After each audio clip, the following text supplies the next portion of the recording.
Brad Pitt, two hitmen, and fast-paced, non-stop action? Let's go to Cobbs Corner.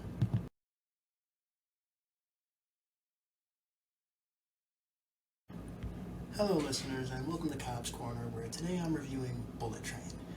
This will be a non-spoiler review, as it says in the title.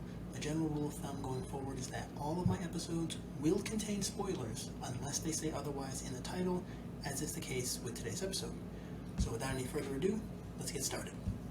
Now, Bullet Train is a fun action thriller that literally takes place on a Japanese bullet train for most of the film.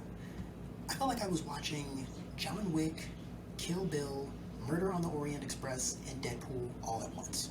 How perfect that the director of this film, David Leitch, also directed the John Wick trilogy, as well as the upcoming John Wick 4, Deadpool 2, and Fight Club, which stars Brad Pitt, the main character of this movie. The film had a nice balance of violence and humor.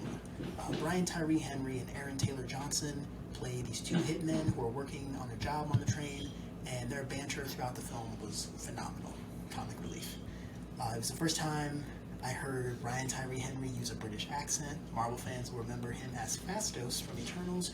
You may also know him as Paperboy on the FX series Atlanta. Aaron Taylor Johnson was also great in this film. He also starred as Pietro Maximoff in Avengers Age of Ultron and as, I want to say, Kick-Ass in the two Kick-Ass movies. The film includes a lot of different actors and characters who weren't initially advertised in the trailer.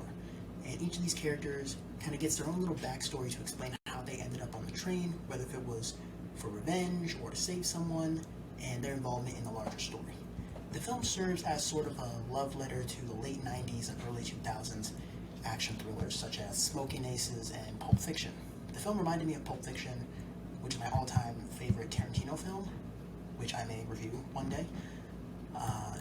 Reminded me of Pulp Fiction in how the story is told out of order, but with a purpose. It's like, as you watch the movie and you see that the story is being told out of order and there's more like exposition later on down the line, you can kind of understand and appreciate the fact that it's not told in chronological order.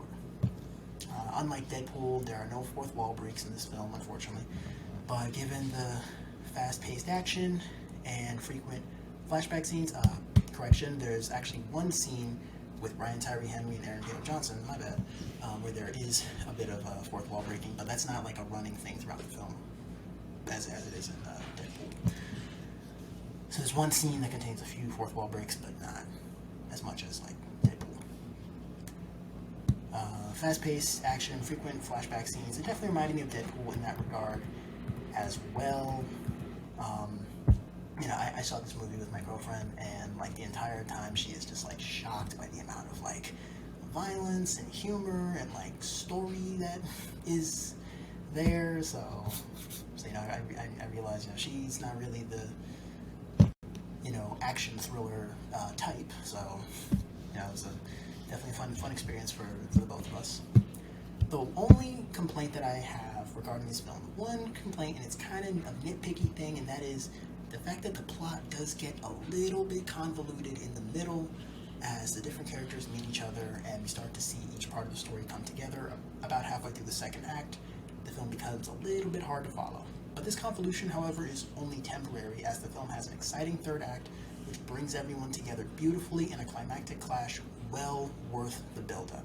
It's like that temporary, plot kind of getting convoluted, like it's all worth it in the end. A lot of films will have you sit through like 60 to 90 minutes of plot build-up and like rising action, and then give you zero payoff in the end. Build up to the climax, and then the climax is just disappointing.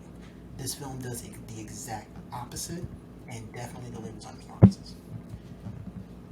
I definitely recommend that you see this movie in theaters if you haven't seen it already. In my opinion, it's not really one of the biggest films of the summer, and it's not even the best film that I've seen this summer or even this year. That said, if you're like me and you enjoy a good suspense thriller and or the movies that I mentioned earlier, Kill Bill, John Wick, Deadpool, and Murder on the Orient Express, then you'll definitely enjoy Bullet Train as well.